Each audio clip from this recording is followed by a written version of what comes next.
wabarakatuh. Waalaikumsalam warahmatullahi wabarakatuh. Bismillahirrahmanirrahim. Alhamdulillahirabbil alamin. Shalatu wassalamu ala asrofil anbiya wal mursalin Sayyidina Muhammadin wa ala alihi wa sahbihi ajma'in, amma ba'du.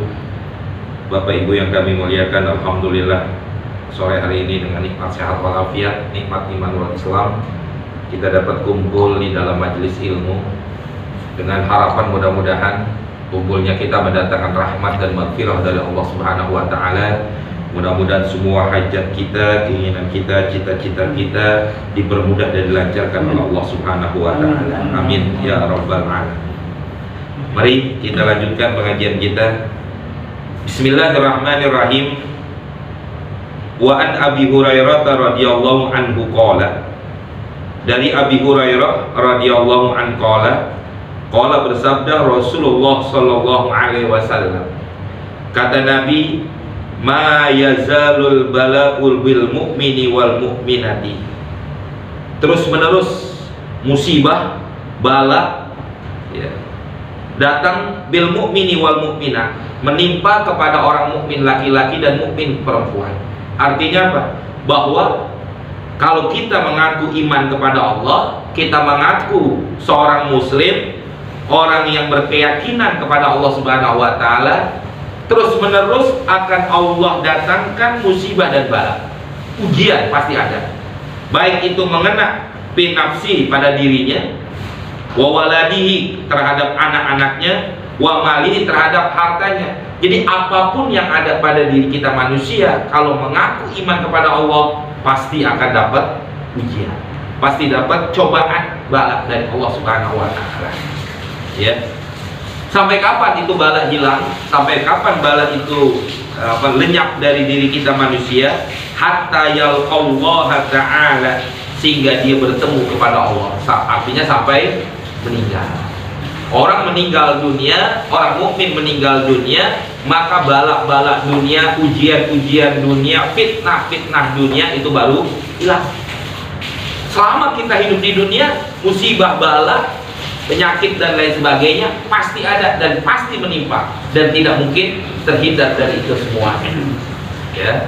Kenapa? Karena memang inilah ujian buat kita. Ujian buat kita orang yang beriman kepada Allah.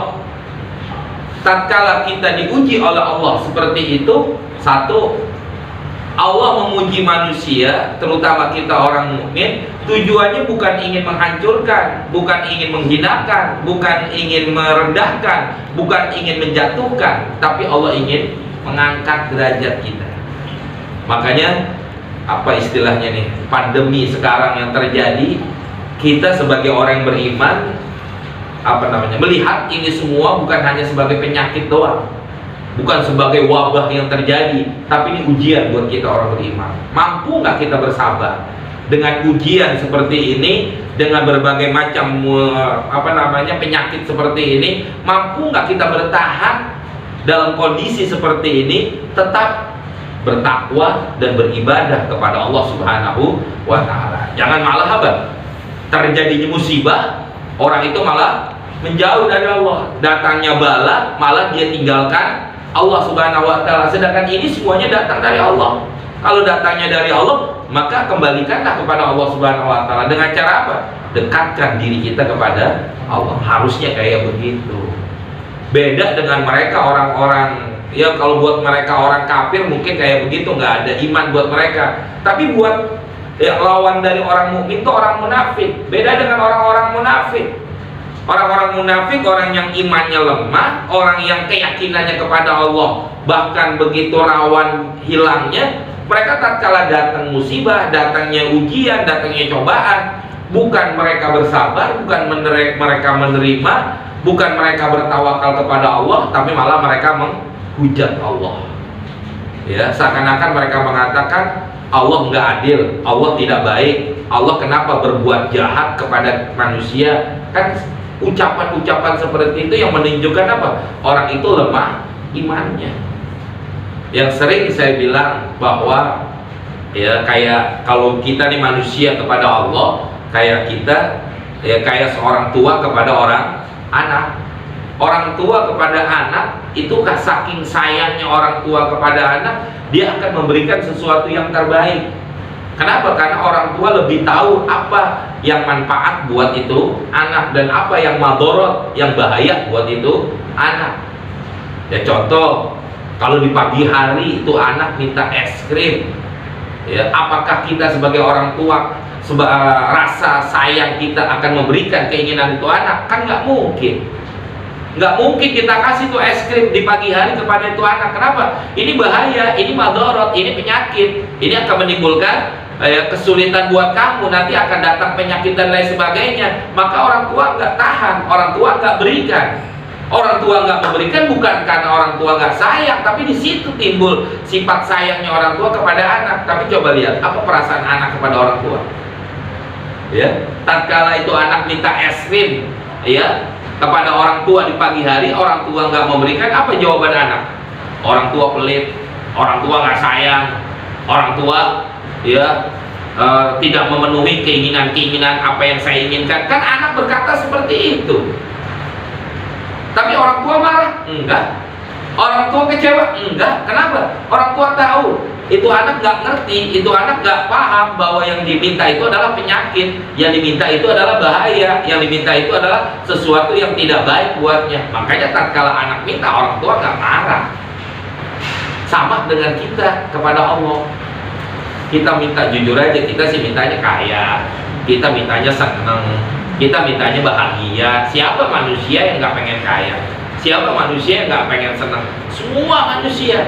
Tapi kan Allah tahu kadar kita, Allah tahu nih kemampuan kita. Jujur aja nih, kita kalau dikasih kaya dari ini, apakah mau ngaji? Belum tentu. Tatkala kita dikasih kaya lebih ini, apakah kita mau sholat? Belum tentu. Rezeki kita yang segini ini adalah yang terbaik. Kenapa? Dengan sebab rezeki kita segini, kita masih bisa ya berikhtiar, masih bisa berusaha di luar sana, dan juga kita masih bisa ibadah. Jangan seperti siapa yang miskin jadi kaya? Salabah kan begitu ya. Coba Salabah, waktu dia miskin hebat banget Salabah. Waktu dia miskin, sampai saking miskinnya dia cuma punya baju satu yang dipakai. Tapi hebatnya apa? Sholat 5 waktu tidak pernah tertinggal, pasti ada di belakang Rasulullah. Rasulullah jadi imam, Salabah ada di belakangnya, pasti tuh. Tapi Salabah merasa, ya Allah, saya merasa kesulitan dengan baju cuma satu ini. Kenapa? Tatkala baju ini najis, tatkala baju ini kotor, saya harus cuci, saya harus berbersih. Seakan-akan merasa apa? Kesulitan. Akhirnya dia minta, datang kepada Rasulullah, ya Rasulullah, doain apa supaya jadi orang kaya. Rasulullah cuekin, diemin aja permintaannya Salabah. Kedua datang lagi minta, ya Rasulullah, doain apa saya biar jadi orang kaya. Kalau saya kaya kan tenang, saya ibadah. Sama nggak kita? Kalau kita merasa kan apa? Saya kalau kaya udah ibadah enak, udah sama Salabah. Itu pernah terjadi di zaman dahulu. Makanya pernah saya bilang, kita ini hidup cuma mengulang sejarah. Ya, apa yang kita harapkan dan apa yang kita impikan, apa yang kita dambakan sekarang, ini pernah terjadi di zaman umat-umat terdahulu. Kita cuma mengulang sejarah doang. Kalau sejarah kita sekarang ini, ya ujiannya kayak begitu. Sama kayak Salabah. Ya Allah, saya kalau kaya enak kali ya, ibadah tenang, nggak mikirin buat anak, nggak mikirin buat istri, nggak mikirin buat keluarga. Ya, ada waktu luang saya bakal ibadah lah di masjid, saya bakal baca Quran, saya bakal berzikir, saya akan laksanakan. Kenapa? Tenang udah hidupnya. Itu kata kita. Sama kayak Salabah. 2 kali datang kepada Rasulullah, nggak didoain sama Rasulullah. Tatkala datang ketiga kali, baru Rasulullah kasih kambing 2, 1 perempuan, 1 laki-laki. Akhirnya apa? Berkembang. Akhirnya apa? Salabah mulai dah sholatnya terlambat. Sholat berjamaah cuma telat. Yang biasanya dulu waktu miskin apa? Rasulullah ada di depan, sebelum Rasulullah datang menjadi imam, Salabah udah diri di barisan belakangnya imam. Tapi mulai kaya, mulailah sholat berjamaah terlambat. Bikin kaya lagi, mulai sholat jamaahnya ditinggal, nggak 5 waktu. Ya, mulai ditinggal lah. Kenapa? Zuhur masih di tempat kerjaan, asar masih di tempat kerja, maghrib isya, subuh baru bisa sholat berjamaah. Mungkin kaya lagi, Salabah mulai sholatnya nggak berjamaah, sholat tapi nggak berjamaah. Ya sholat tapi tidak berjamaah. Mungkin kaya lagi salabah, mulai sholatnya ditinggalkan, sholatnya mulai tidak sholat dengan alasan apa? Baju saya najis, nggak mungkin bisa sholat. Mungkin kaya lagi, akhirnya apa? Rasulullah utus seseorang buat minta zakat, bayar zakat. Akhirnya apa kata Sa'labah? Ini harta saya, ini duit saya perjuangkan. Kenapa saya harus bayar zakat? Artinya apa? Kalau Sa'labah sadar bahwa kemiskinan dia itu yang mendatangkan kebaikan. Kayak kita nih, kita rezeki kita segini nih, ini adalah yang terbaik buat kita. Ya, kalau kita minta kaya, mungkin kayak Sa'labah nanti. Ya, nggak sempat, nggak ada waktu buat ibadah. Walaupun pikiran kita sekarang kalau kita kaya enak ibadah, tenang udah, nggak mikirin dunia lagi. Kenapa? Mau sedekah ada, mau berbuat baik orang ada, mau nolongin orang bisa. Tapi kalau kita rezeki segini mana bisa? Itu kata kita. Sama kayak si anak tadi ngomong, orang tua pelit, ibu nggak sayang, ibu jahat. Kenapa? Saya minta beliin es pagi-pagi tapi ibu kagak beliin. Itu anak, tapi ibu apa buktinya? Nggak marah begitu nih. Allah pun seperti itu. Makanya di sini dikatakan apa? Bahwa seorang yang beriman kepada Allah senantiasa akan diuji oleh Allah. Baik ujian itu mengena kepada dirinya, apakah itu penyakit dan lain sebagainya, atau kepada wawaladihi, kepada keluarganya, wamalihi, ya, dan juga mengena tentang masalah hartanya. Sampai kapan itu ujian berakhir? Hatta yal Allah Ta'ala, sampai dia bertemu kepada Allah. Artinya sampai meninggal dunia, baru habis ujian dunia, habis. Ya, cobaan dunia hilang, musibah dunia terhenti.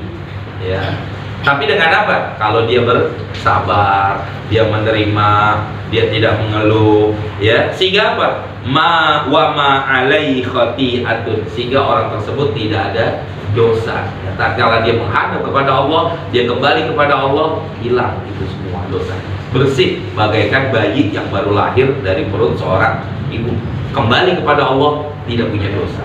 Kalau dia menerima, dia bersabar, dia dia tidak mengeluh, dia tidak menghujat, dia tidak menjelek-jelekan Allah tatkala dia mendapatkan ujian dari Allah Subhanahu wa Ta'ala. Kenapa? Ya kita kalau udah tahu kayak begini, ya jangan kita mengeluh tatkala dapat ujian. Jangan kita marah-marah tatkala kita dapat musibah kayak apa istilahnya pandemi yang ada pada saat ini. Ini ujian kok buat kita semua orang beriman. Ya, walaupun ini adalah ada sabab dan lain sebagainya, tapi buat kita orang beriman ini ujian. Ujian dari Allah Subhanahu wa Ta'ala. Sabar nggak kita menghadapi ini semua? Ya, mengeluh nggak kita? Ya, apa istilahnya? Dari segala hal aspek kehidupan manusia pada saat ini diuji oleh Allah dengan terjadinya pandemi. Ya, bukan hanya faktor ekonomi yang melemah. Sekarang kita lihat banyak orang-orang di sekitar kita yang ekonominya mapan malah bikin miskin, yang miskin tambah lebih susah. Nah, inilah ujian. Mampu nggak kita nih menunjukkan bahwa kita ini orang beriman kepada Allah, bersabar dengan berbagai macam ujian dan cobaan dari Allah Subhanahu wa Ta'ala. Nggak bakal lepas. Satu ujian selesai, datang ujian yang kedua. Selesai ujian yang kedua, pasti datang ujian yang ketiga. Kayak begini jamaah, kayak ada orang pernah berkata sama saya nih, saya tinggal di daerah ini nggak enak. Kenapa? Oh, tetangga saya orang jahat, tetangga saya mulutnya judes, nggak enak dah tinggal di sini. Saya pengen pindah ke tempat yang lain. Pindahlah ke tempat lain. Kira-kira ketemu nggak tetangga kayak begitu lagi? Ada pasti, nggak mungkin enggak. Ya kan ya? Pindah lagi ke tempat lain lagi lah. Saya nggak mau lagi di situ. Sama aja tetangga sama rumah yang saya awal. Pindah lagi ke tempat yang lain. Pasti ada. Nggak mungkin enggak. Kenapa? Karena memang itu ujian dari Allah. Cobaan dari Allah. Bagaimana caranya manusia itu bersabar nggak dalam menerima ujian dari Allah Subhanahu wa Ta'ala. Kadang-kadang yang menimpa, saya bilang bukan hanya kepada diri kita, kadang-kadang menimpa kepada anak kita, keluarga kita, bahkan masalah ekonomi. Ini menimpa pasti enggak. Ada orang bilang kan, oh kerja di sana nggak enak. Kenapa? Oh begini-begini, macam-macam lah, mama begitu. Pindahlah ke tempat lain, pasti ada ujiannya lagi. Ya, nggak mungkin terhindar, nggak bakal terlepas, tidak bakal bebas orang itu daripada musibah. Ini ujian buat kita. Selama kita hidup di dunia pasti. Kadang-kadang ada orang bilang, ya naudzubillah min dzalik, ini dalam berumah tangga. Kadang-kadang dalam rumah tangga ada, saya nyesel nikah sama si fulan. Kenapa? Nggak taunya dia begini sifatnya. Dulu waktu sebelum nikah nggak kayak begini. Saya pengen pisah aja dah. Ya. Kenapa? Buat menghindar daripada ujiannya ini. Apakah bisa terbebas? Enggak, belum tentu. Ya. Nanti dia nikah lagi dengan orang lain, bisa ujiannya ada lagi pasti. Mungkin kemarin ujiannya kepada pasangannya, bisa nanti masalah ekonomi. Wah, saya nggak mau, nyesel kawin sama sebulan. Kenapa? Orang miskin, hidup saya jadi susah. Cerai lagi, nikah lagi sama orang lain, pasti ada lagi ujiannya. Itulah yang terjadi. Artinya apa? Hidup di dunia ini kita nggak bakal lepas dari masalah. Masalah itu nggak boleh kita hindarkan, tapi masalah itu harus kita hadapi. Dengan apa? Bukan dengan egois kita, bukan dengan amarah kita, tapi dengan sabar. Sabar. Kenapa? Memang ini ujian dari Allah. Kalau kita mau marah-marah, ya setiap hari kita juga bakal marah. Dan ini yang menyulut daripada apa? Menyulut daripada amarah kita, sehingga nanti kita bakal lupa daratan. Kalau orang udah lupa hal-hal yang kayak begini, akan menimbulkan apa? Menimbulkan dosa. Ya, ini kan ujian. Kalau kita disudut amarah kita, sehingga timbul marah kita, sehingga apa? Berkata-kata yang kasar, berkata-kata yang gak pantas, kita berbuat sesuatu di luar daripada aturan agama, sehingga apa? Bukan dapat pahala dengan ujian itu, tapi malah dapat dosa. Ini yang terjadi. Harusnya kita bersabar seperti itu. Cuman kan kadang-kadang kenapa? Ada bacaan-bacaan atau apa? Ya memang harusnya dalam menghadapi itu semua kita harus ada pegangan. Ya, pegangan kita apa? Ya selain kita melaksanakan kewajiban kita kepada Allah, ya selain kita, pegangan kita apa? Kalau kita bisa ya kita bacalah Al-Quran. Kalau kita bisa kita baca zikir-zikir tertentu, bacaan-bacaan tertentu. Makanya sekarang apalagi saya bilang tadi di pandemi seperti ini, bacalah wirid-wirid yang dibaca. Ratib Al-Idrus. Ratib yang itu juga bagus kita baca. Malah mohon maaf kalau secara pribadi, saya pribadi ini kalau habis subuh saya baca yang namanya Wiridul Latif. Ya, biasanya saya jam 5-an nih jelang maghrib saya baca yang namanya Rotibul Haddad. Kenapa? Karena memang itu kalau kita baca bacaannya ya, arti-artinya kan banyak ini. Ya Allah, saya berlindung kepadamu ya Allah dari berbagai macam musibah yang datang dari kanan, yang datang dari kiri, yang datang dari depan, yang datang dari belakang, yang datang dari atas, yang datang dari bawah. Ada lagi ya Allah, saya berlindung daripada kebingungan-kebingungan. Itu isi-isi bacaan kayak begitu. Kita baca, kita langgengin terus, kita jadikan satu pegangan dalam hidup kita. Insya Allah, tatkala dapat ujian, tatkala dapat musibah, ada sesuatu yang menangkal, ada perisai. Jangan cuma sekedar kita melaksanakan kewajiban. Makanya kalau kita belum bisa, ya minimal lah. Ya di akhir zaman kata ulama tidak ada bacaan yang paling baik kecuali kita berselawat. Baca aja Allahumma sholli ala sayyidina Muhammad wa ala ali sayyidina Muhammad. Baca aja itu pegangan kita setiap hari. Saya setiap malam, mohon maaf bukan ria ini tapi tadi minimal. Saya setiap malam itu baca selawat itu 400 kali, ulang aja 400, besok 400 kali, setiap hari kita baca 400. Kenapa? Karena ujian ini nggak bakal bebas kita manusia, ya. Ujian bala dan musibah ini nggak bakal terlepas, pasti ada. Mohon maaf, sebaik apapun manusia, coba Rasulullah tidak pernah berkata kasar, tidak pernah mukul orang, tapi dijahatin nggak? Rasulullah dijahatin, nggak pernah berkata kasar, nggak pernah mukul orang, nggak pernah menjelek-jelekan orang, nggak pernah memfitnah orang sedikit pun, tapi masih difitnah, masih dijelek-jelekan. Apalagi kita nih mulut suka ngomongin orang. Ini tangan berapa kali mukul orang? Pernah nggak mukul? Pernah nggak mukulin orang? Sering kita mukulin orang yang nggak salah kita pukul, orang yang kadang-kadang orang yang salah aja kita pukul juga. Seharusnya kan yang namanya manusia nggak boleh membalas kesalahan orang, karena bukan kapasitas kita buat membalas kesalahan orang. Tapi di situ, makanya bagaimana caranya? Punya pegangan. Ini ujian, ini cobaan. Makanya tatkala saya baca di dalam kitab Nasoihul Ibad, kebetulan kalau minggu subuh saya ngajar di Auri Pancoran sini nih, minggu subuh di masjid. Itu kebetulan minggu kemarin saya baca kitab, dikatakan begini, ya, man asbaha, barang siapa di pagi hari, wastaka ala nas, dan dia mengeluh kepada manusia, ya, ala dzikil ma'asi, tentang kesulitan-kesulitan dalam kehidupannya, pakaan nama yastaqallah, seakan-akan dia mengeluh, dia menghujat, dia menjelekkan Allah.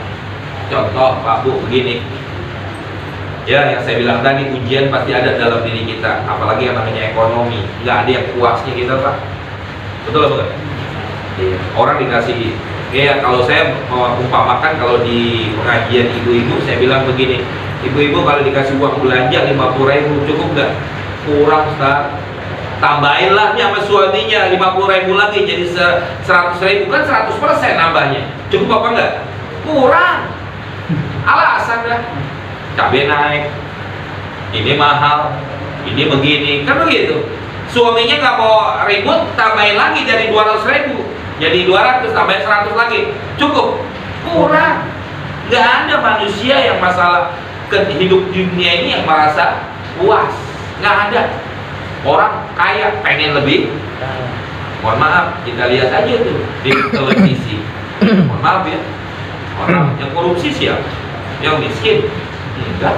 Yang rumahnya mewah, yang mobilnya enggak satu, dia yang duit di banknya itu bukan cuma 100 jutaan, pakai miliaran, tapi masih mau korupsi.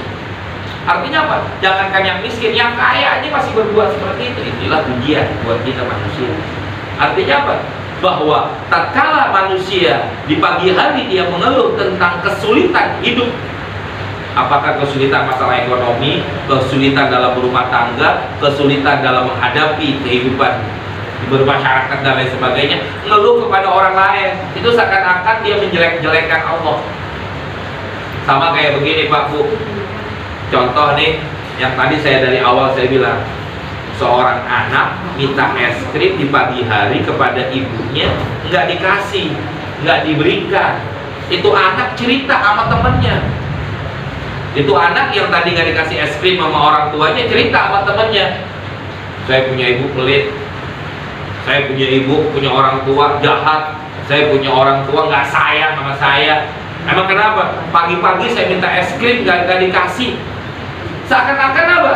Bukan dia cuma cerita sama teman, bukan hanya dia mengeluh kepada teman, tapi seakan-akan dia ngejelekin orang tua. Betul apa enggak?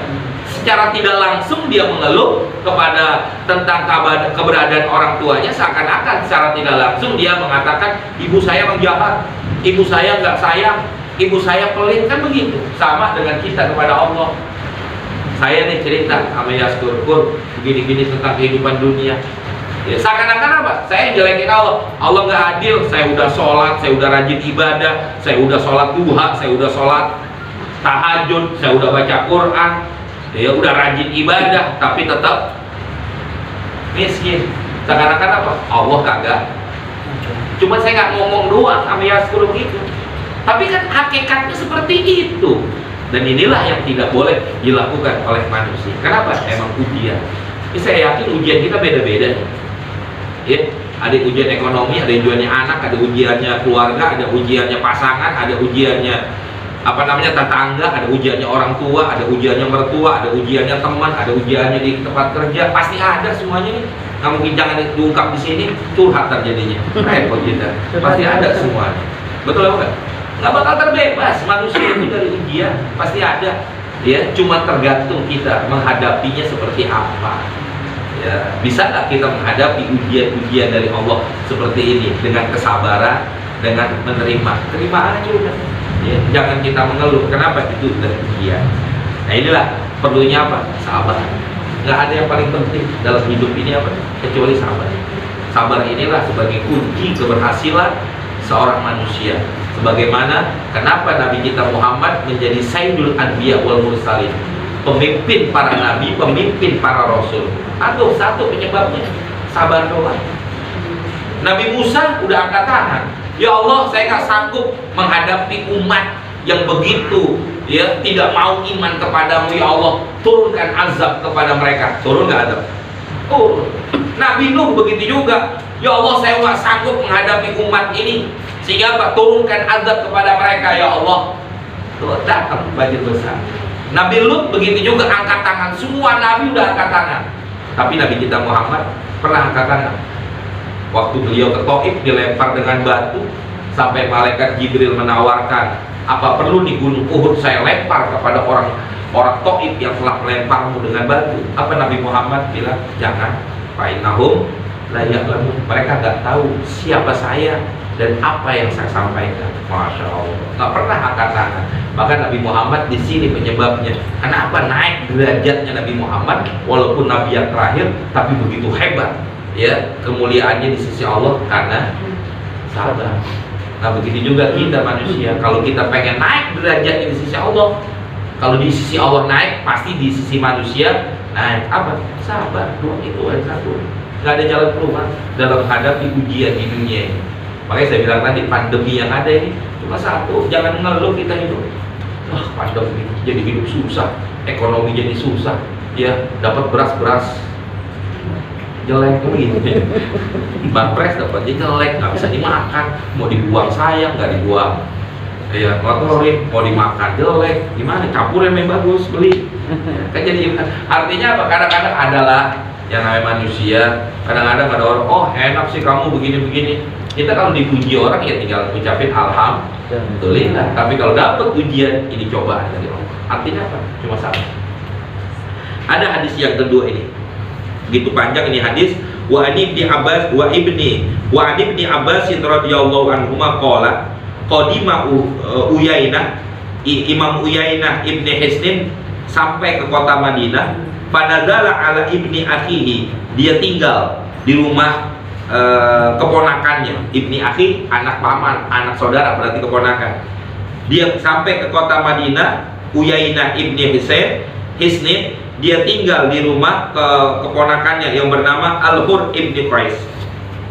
Wa kana minan nafaril ladzi yudnihim Umar radhiyallahu anhu, dan beliau ya si Al-Hur ibni Qais ini termasuk salah seorang dari penasehatnya Umar bin Khattab radhiyallahu. Umar bin Khattab pada saat itu menjadi seorang khalifah, dan Hur ibni Qais ini penasehatnya, berarti orang hebat.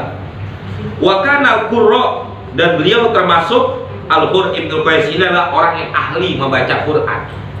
Qurra, orang yang hebat dalam baca Quran. Bukan hanya bagus bacaannya, tapi paham tentang isi dalam Al-Quran. Ya, ashabi majlisi Umar radhiyallahu an wa musyawaratihi, dan beliau termasuk salah satu orang yang diajak musyawarah. Ya, salah satu orang yang diajak musyawarah di dalam mengambil keputusannya Umar bin Khattab. Kahulan kanu au syubbanan, baik itu penasihat-penasihatnya Umar bin Khattab, ada yang orang tua, ada yang anak muda. Ceritanya begini, faqala Uyainah, maka berkatalah Uyainah ibnil Hisin, ya, yang baru datang ke kota Madinah, libni akhihi, kepada keponakannya, ya ibna akhi, wahai keponakanku, laka wajhun inda hadzal amir, engkau ini kan dipandang, kalau bahasa katanya, engkau ini kan orang dekatnya Amirul Mukminin. Ya, Amirul Mukminin itu sekelas presiden lah kalau bahasa zamannya sekarang. Ya, kau ini orang kepercayaannya presiden, kau ini orang kepercayaannya daripada Amirul Mukminin. Fasta'dzin li alaihi, tolong dong, saya pengen ketemu sama beliau, kata Uyainah. Ya, pamannya ngomong begitu kepada keponakannya. Ponakanku, kau ini kamu orang dekatnya Amirul Mukminin, tolong dong minta izin, saya pengen ketemu banget sama Umar bin Khattab sebagai Amirul Mukminin. Karena pamannya yang minta, fasta'dzana, maka Al-Hur ibni Qais ini datanglah ke Umar bin Khattab minta izin bahwa pamannya pengen ketemu. Ya, fa'adzina lahu Umar bin Khattab pun memberikan izin buat pamannya Hur ini ketemu dengan Umar bin Khattab. Falamma dakhala, maka tatkala masuk ke rumahnya Umar bin Khattab, qala, ya, hiya ya ibnal Khattab, ya, ini orangnya, wahai pamanku, adalah Umar bin Khattab sebagai Amirul Mukminin. Tatkala dia ketemu nih orang yang Uyainah ibni Hisin ini, tatkala dia ketemu Umar bin Khattab, nggak pakai basa-basi, kalau bahasa kitanya nih, nggak pakai basa-basi, nggak pakai muqaddimah dalam pembukaan, langsung ngomong, wa wallahi ma tu'tinal jazla, wahai Amirul Mukminin, engkau seorang pejabat, engkau seorang Amirul Mukminin, demi Allah kau tidak memberikan kepada kami sebagai rakyat kecukupan dalam kehidupan kami. Digituin di depan Amirul Mukminin. Yang kedua, wala tahkumu fina bil adli, engkau tidak menghukumkan keputusan kepada kami dengan keputusan yang adil di antara kami. Kira-kira kalau kita digitu gimana? Ya, orang baru tuben ketemu, ngomong langsung menghujat, langsung menjelekkan, langsung mencaci maki. Buat kita emosi lah, buat kita marah, sama. Ya, Pagatiba Umar radhiyallahu anhu, maka marah Umar bin Khattab pada saat itu. Kenapa? Seorang pejabat, seorang Amirul Mukminin dijelek-jelekan oleh rakyatnya tanpa ada hormat, tanpa ada sopan santun, ketemu langsung berkata, engkau tidak adil di dalam memimpin kamu. Ya, kamu tidak menghukumkan dengan cara adil apa yang terjadi dengan kami. Kau tidak berbuat baik kepada kami sebagai rakyatnya. Marah Umar bin Khattab pada saat itu, sampai ya, hatta hamma ayyuki abi, sampai Umar bin Khattab pengen pukul orang. Saking marahnya Umar bin Khattab dijelek-jelekan oleh seseorang yang bertemu itu. Faqala lahul Hur, tiba-tiba ya Al-Hur, penasehatnya, yaitu keponakan daripada Uyainah ini, berkata kepada Amirul Mukminin, kepada Umar bin Khattab, ya Amirul Mukminin, wahai Amirul Mukminin, Inna Allah Ta'ala qala li nabihi sallallahu alaihi wasallam, ya, bahwasanya Allah telah berkata, memberikan wahyu kepada Nabi Muhammad sallallahu alaihi wasallam. Apa kata Allah? Uzil afwa, ambillah yang namanya kemaaf, sifat pemaafnya harus kamu punya. Ya, kata penasehatnya, Allah berkata kepada Umar bin Khattab, uzil afwa, ambil yang namanya sifat pemaaf. Artinya apa? Jangan marah-marah. Orang jelekin, orang fitnah, orang hujat kita, jangan marah-marah, maafin aja udah. Mampu gak kita? Sulit Pak, Bu. Betul ya? Apalagi kalau kita sebagai seorang pejabat, punya kedudukan, atau kita orang kaya, atau kita orang yang dihormati, ada orang di bawah kita menghujat kita kayak begitu, kira-kira gimana? Emosi kita. Betul gak kira-kira? Iya pasti, nggak mungkin enggak. Sama Umar bin Khattab begitu juga. Tapi nasihat udil afwa, ambil maafnya, jangan marah. Kenapa? Karena memang kita jujuran jamaah, ini kita orang yang pantas buat dihujat. Kita ini semua orang yang pantas buat dimarah-marahi. Kenapa? Karena kita sering marahin orang. Kita pantas dia buat dipukul. Kenapa? Karena kita pernah pukul orang. Betul nggak? Makanya saya bilang tadi, Rasulullah aja yang nggak pernah fitnah orang, yang nggak pernah ngejelekin orang, yang nggak pernah mukul orang, difitnah nggak? Dijelekin, dipukul nggak? Rasulullah. Makanya tatkala kita difitnah orang, dijelekin orang, jangan marah. Kenapa? Kita pantas kok seperti itu. Tidak ada manusia yang tidak pantas buat difitnah, dijelekin dan lain sebagainya. Maka Umar bin Khattab dinasihatin seperti itu, hudil afwa, maafin aja udah. Ya, wa'mur bil urfi, ya, dan perintahkan dengan kebaikan, wa'rid 'anil jahilin, dan menjauhlah dari orang bodoh, orang yang memfitnah kita, orang yang ngejelekin kita, atau contohnya orang yang berbuat jahat kepada orang lain, orang yang memfitnah kepada orang lain, orang yang menjelek-jelekan kepada orang lain, itu orang bodoh. Kenapa? Karena manusia nggak pantas buat menghujat orang lain. Ya, sejahat apapun orang, itu kita nggak pantas menghujat orang. Ya. Apa istilahnya ya? Senakal apapun itu orang, nggak pantas kita menghukum itu orang. Kenapa? Karena kita bukan kapasitas buat menghukum. Yang menghukum manusia itu adalah kita cuma bisa apa? Kita cuma bisa menasehati, kita cuma bisa memaafkan, kita cuma bisa nerima kejelekan orang kepada kita. Makanya jangan marah tatkala kita difitnah. Mohon maaf, yang kita bawa pada diri kita apa nih? Kotoran nggak semua? Dalam perut kita masing-masing yang kita bawa apa nih? Isinya perut kita kotoran. Yang kita bawa apa? Najis. Yang kita bawa apa dalam perut kita? Sesuatu yang kita nggak pengen lihat. Mohon maaf ini. Tatkala kita BAB, apa kita mau lihat kotoran kita? Kita siram buru-buru, kita buang buru-buru, nggak mau kita lihat. Jangankan kotoran orang, kotoran kita sendiri aja kita nggak mau lihat. Artinya apa? Dalam diri kita di manusia semua bawa kotoran. Maka kalau difitnah, dijelekan, dihujat orang lain, pantas. Tapi di sini mampu nggak kita al-afwa, memaafkan? Nah itu jamaah. Ini kadang-kadang kita egoisnya kita dengan apa? Dengan jabatan kita, dengan apa istilahnya? Kedudukan kita, dengan kekayaan kita, atau dengan kepandaian kita, dengan kelebihan-kelebihan kita, kadang-kadang kita nggak nerima digituin. Jangankan kita, orang lain lah. Mohon maaf, kadang-kadang seorang anak negor orang tuanya, ya coba dah. Ada seorang anak tegur orang tua nasihatin anak, nak, kalau ngomong sama orang lain jangan ngomong lu gue, nggak pantas.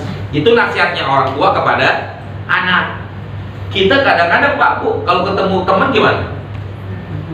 Keceplosan, kemana lu? Kan begitu. Betul nggak kira-kira?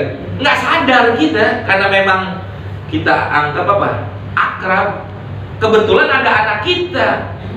Tuh anak ngomong, Pak, Bu, katanya nggak boleh ngomong lo gue, bapak tuh ibu ngomong tadi, lu anak kecil ngomong apa sih lu? Kan begitu kita. Betul nggak kira-kira? Ditegur sama anak aja nggak mau kita, apalagi ditegur sama orang di bawah kita secara jabatan, secara kekayaan, secara kedudukan, secara semuanya. Nggak mungkin kita bisa terima. Tapi di sini, ya, diangkat derajatnya manusia kalau kita mau memaafkan orang lain. Huzil afwa, ambil yang namanya maaf. Orang berbuat, orang ngejelekin kita berintrospeksi harusnya. Kita bermuhasabah, kita menilai, oh saya begini, pantas kali ya saya difitnah. Oh saya dijelekin, pantas kali ya saya dijelekin. Harusnya kan begitu, harusnya. Tapi inilah yang terjadi. Setan dan iblis udah membisik-bisikkan kita. Artinya apa? Sabar dulu, satu dalam menghadapi segala macam ujian dan kesabaran. Ya, semuanya satu, sabar. Dalam menghadapi berbagai kehidupan di dunia, kuncinya cuma satu, sabar. Orang kalau sabar hidup di dunia, nikmat. Gak bakal dia hidup susah. Kita yang menjadikan hidup susah ini kenapa? Karena gak punya sifat sabar. Itu doang. Ya kayak di lampu merah lah. Ya, udah tahu lampu merah berhenti, orang masih mau jalan juga. Ya akhirnya apa? Terjadilah tabrakan. Kan begitu. Betul ya? Dalam kehidupan sehari-hari pun demikian. Sebenarnya ada lampu hijau, lampu kuning, lampu merah buat kita, tapi nggak kelihatan dari itu semua. Kalau di jalan raya kelihatan lampu merahnya, tapi dalam kehidupan kita, dalam kita berumah tangga, dalam kita nih hidup di dalam kantor, milik satu tempat kerja begini, ada tuh lampu merahnya, cuman kita nggak lihat. Kalau dikasih lihat semua, ada lampu merah yang kelihatan aja masih terjadi tabrakan. Gimana lampu merah yang nggak kelihatan dalam kehidupan kita, dalam kita berumah tangga, dalam kita berteman, dalam kita bergaul, dalam kita bermasyarakat, dalam kita hidup di dalam satu kantor begini. Kalau kita tahu rambu-rambu kita, nggak bakal terjadi sesuatu cash di antara kita, nggak bakal terjadi slack di antara kita manusia. Artinya kapan kita mengerem, kapan kita perlu menahan diri dan lain sebagainya, itu harus ada hal-hal yang terbaik seperti itu. Maka dikatakan wa'aqid anil jahilin, karena orang bodoh yang berlaku seperti itu. Kalau dia nggak bodoh, dia nggak bakal menjelekan orang. Kalau dia orang pintar, nggak mungkin menghujat orang. Kalau dia tahu ilmunya, dia nggak bakal mau menjelek-jelekan orang lain. Ya. Kalau dia ada ilmunya, dia akan berbuat, akan berkata sesuatu yang dianggap baik oleh orang lain. Nggak mungkin dia berbuat jahat seperti itu, karena orang yang berbuat jahat adalah orang bodoh. Makanya kata keponakannya, ya Amirul Mukminin, wa inna hadza minal jahilin. bahwasanya paman saya ini orang bodoh, paman saya ini bukan orang pintar, dia orang nggak pernah belajar, dia nggak pernah menuntut ilmu, maka dia berkata seperti itu kepadamu ya Amirul Mukminin. Pantas, kenapa? Karena Allah mengatakan wa a'rid anil jahil, menjauhlah daripada sifatnya orang. Makanya kalau ada orang marah kepada kita, kita balas marah, berarti hukumnya sama-sama bodoh kita. Orang yang marah kepada kita kan berarti orang bodoh, kita balas marahnya dia, berarti sama-sama bodoh. Itu luang. Kita dibilang orang pintar, kita dibilang orang terpelajar, kita dibilang orang punya kedudukan, tapi orang hujat kita marah, berarti apa? Sama bodohnya kita. Itu yang terjadi sebenarnya. Cuman kita nggak sadar dengan itu semua. Yang akhirnya apa? Nafsu kita, ya. Nafsu kita. Makanya kalau di dalam kitab Ukul Jen, kitab tentang tata cara bergaul di dalam rumah tangga, membina hak dan kewajiban suami dan istri, di situ ada ketentuan-ketentuan kapan ya seorang istri atau suami ya menjadi baik dalam membina rumah tangga kalau mereka bisa menempatkan kedudukan diri mereka masing-masing pada tempatnya. Itu aja. Ya, begitu juga dalam kehidupan masyarakat, kalau kita bisa menempatkan diri kita dalam tempatnya, selalu baik. Tapi karena kita nggak bisa menempatkan diri kita pada tempatnya, ya nggak baik. Ya beginilah, ini kan musola, karpetnya udah bersih, kita taruh sendal di atas. Kira-kira gimana? Menempatkan sesuatu bukan pada tempatnya. Marah nggak orang? Marah. Pantas lah dimarahin. Buka sendal, masuk ke musola, karpetnya bersih, pakai sendal yang bagus, sendal yang kotor, orang marahin. Begitu juga dalam perbuatan kita manusia, dalam kehidupan di dunia sehari-hari ini, bisa nggak kita menempatkan diri kita sesuai dengan tempatnya? Kalau bisa, baik hidup kita. Itu dua kuncinya. Ya, Rawahul Bukhari. Ini hadis diriwayatkan oleh Imam Bukhari. Pas jam 5. Cukup. Ya, kan sudah jam 5 selesai. Ada mau nanya mungkin? Silakan. Kalau ada yang mau nanya tentang ini semua. Jadi kesimpulannya Pak, ya tinggal hidup kita sabar aja. Nanya dikit aja. Ya, silakan. Kita kan dituntut diminta supaya kita bisa bersabar. Betul. Cuman manakala ada yang kayak tadi itu orang yang salah menempatkan sesuatu, kita marahnya itu apakah di luar batas antara marah sabarnya itu seperti apa? Ya, begini, beda ya antara orang marah dengan orang menasihati, itu beda. Ya, kalau orang marah berarti kan dia melakukan sesuatu dengan emosi, sesuatu dengan nafsu. Tapi kalau orang menasehati kayak kita tegur, Pak, jangan taruh sendal di sini, ini bukan tempatnya. Itu namanya menasehati, bukan dengan nggak ada rasa benci, tidak ada rasa marah, tidak dengan nafsu. Itu bukan marah namanya, itu nasihat. Tapi kalau orang mengatakan, oh bapak nggak punya otak, wah itu namanya marah udah. Ya beda kan seperti itu. Walaupun iya hampir sama bahasa, tapi beda beda gaya, beda cara. Itu udah termasuk marah. Yang satu menasihati. Cuman yang jadi masalah kan kadang-kadang udah sekali dua kali tapi masih tetap aja gitu. Iya. Makanya ada orang bilang kalau gitu sabar ada batas ya dong. Iya yang nggak kena. Gak apa-apa harus. Makanya kan pernah kejadian itu waktu di kalau masjidnya Nabi kan dulu nggak kayak karpet begini kan, masih pasir. Tiba-tiba ada orang Arabi, orang pegunungan datang ke dalam masjid kencing. Para sahabat marah pada saat itu ingin mengusir. Kata Nabi jangan, biarkan aja udah. Malah kalau diusir malah dia jadi bahaya, nanti najisnya bercecer kemana-mana. Nah kalau ada orang terjadi seperti itu, orang taruh sendal di dalam, kita udah tegur sekali, dia masih kedua, tiga kali masih begitu juga. Bagaimana sikap kita? Apakah kita tetap marah sama dia? Lebih baik kita berikan contoh, nasihatin udah apa udah. Dia taruh sendal, lebih baik kita nggak usah nasihatin, kita pindahin aja buat sendalnya ke tempat itu. Itu cara namanya. Dengan nasihat kan nggak begini. Kalau nasihat nggak bisa, berikan dengan contoh. Ya, artinya apa? Kita yang berbuat, kita yang kita yang melakukan daripada kebaikan itu, bukan malah kita menghujat itu orang. Caranya seperti itu harusnya. Cuma kayak saya bilang tadi, kita kadang-kadang lebih dulu emosinya daripada. Makanya ada sifat Allah itu adalah sifat Allah inna rahmatallahi sabaqat minal ghadabi. Tapi sifat manusia ya inna ghadabul insan sabaqat minar rahmah. Artinya begini, sifat Allah rahmatnya lebih dahulu daripada marah. Tapi sifat manusia marahnya lebih dahulu daripada rahmatnya. Coba kalau Allah, orang dosa sebanyak apapun kalau dia istighfar diampuni.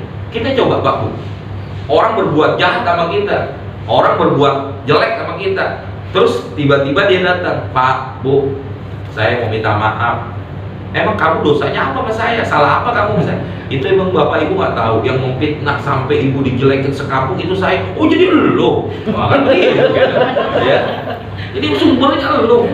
Mau ambil golok aja kan begitu. Kalau kita, tapi Allah 100 orang membunuh, 1 orang membunuh 100 orang. Belum sholat, belum ibadah, dia cuma istighfar, belum sempat dia ibadah. Akhirnya apa? Dimasukin ke dalam surganya Allah. Gara-gara apa? Dia bertaubat. Itu 100 orang, 1 orang membunuh 100 orang. Belum, cuma bertobat doang, belum ibadah, belum apa. Masuk surga. Kalau kita, Masya Allah. Bisa nggak kira-kira? Orang marah sama kita bawain jeruk, orang fitnah kita bawain makanan, mau nggak pun? Boro-boro. Yang baik aja nggak dibawain kan begitu. Apalagi yang jahat sama kita, Masya Allah. Inilah sifat manusia. Artinya apa? Sebenarnya begini, ada di dalam kitab Tanbul Ghafilin, dikit dalam kitab Tanbul Ghafilin begini Pak Bu. Saya baca nih di kebetulan saya kalau hari Kamis siang jam 1:30 saya pengajian di rumah ibu-ibu. Itu saya bilang dalam kitab Tanbul Ghafilin bahwa kalau ada orang berbuat jahat kepada kita, itu kita harus berbuat baik kepada orang. Kenapa alasannya? Bahwa orang yang berbuat jahat kepada kita itu seakan-akan dia memberikan pahala kepada kita, atau dosa kita sedang diambil sama tuh orang. Nah kira-kira kalau orang ngasih pahala sama kita, atau itu orang ngambil dosa kita, apakah nggak kebaikan yang kita dapat? Kan kebaikan. Maka pantas kalau kita berbuat baik kepada tuh orang. Maka pantas kalau orang fitnah kita bawain jeruk, besok dia fitnah lagi bawain durian. Itu pun harusnya gitu. Kalau berbuat jahatnya kalau mau ngebunuh atau mau ngerampok gimana Tat? Kalau berbuat jahatnya mau ngebunuh atau ngerampok? Ya kan istilahnya hal yang kayak begitu kita bisa menghindar dan lain sebagainya. Ya nggak harus seperti itu. Ya apapun kejahatan manusia kepada orang lain, ya harusnya kita berbuat. Kalau minimal kalau nggak sanggup difitnah, alhamdulillah. Itu aja udah. Jangan malah kita marah dan lain sebagainya. Harusnya. Tapi inilah yang namanya manusia, godoknya, marahnya kita lebih dahulu daripada rahmat kita. Ya, cukup? Ada yang lagi? Nggak ada ya? Cukup. Mari kita tutup dengan baca Fatihah. Mudah-mudahan apa yang kita baca ini jadi ilmu yang bermanfaat. Mudah-mudahan kita berharap Allah berikan kita kesabaran, ketabahan dalam menerima ujian dan cobaan dari Allah Subhanahu wa Ta'ala, baik yang menimpa kepada diri kita, keluarga kita, anak-anak kita, dan lain sebagainya. Mudah-mudahan Allah berikan kekuatan sehingga kita mampu selalu berada di jalannya Allah Subhanahu wa Ta'ala. Dan kita mohon mudah-mudahan kita dan keluarga kita selalu dipelihara oleh Allah, dijauhkan daripada musibah, bala, penyakit, virus, dan lain sebagainya. Mudah-mudahan kita dalam keadaan selamat dunia dan akhirat. Keluarga kita yang pada sedang sakit, mudah-mudahan Allah angkat penyakit mereka, Allah sehatin badannya. Bihadiniya wa ila hadratin Nabi al-Fatihah. A'udzubillahi minasyaitonir rajim. Bismillahirrahmanirrahim. Alhamdulillahirabbil alamin. Arrahmanirrahim. Maliki yaumiddin. Iyyaka na'budu wa iyyaka nasta'in. Ihdinas siratal mustaqim. Siratal ladzina an'amta 'alaihim ghairil maghdubi 'alaihim waladdallin. Bismillahirrahmanirrahim. Alhamdulillahirabbil alamin. Allahumma shalli ala sayyidina Muhammad wa ala ali sayyidina Muhammad. Allahumma anfa'na bima 'allamtana wa 'allimna ma yanfa'una wa zidna 'ilman nafi'a. Rabbana atina fid dunya hasanah wa fil akhirati hasanah wa qina azabannar. Sallallahu alaihi wasallam Muhammadin wa alihi washabihi wasallam. Alhamdulillahirabbil alamin. Assalamualaikum warahmatullahi wabarakatuh. Waalaikumsalam warahmatullahi wabarakatuh.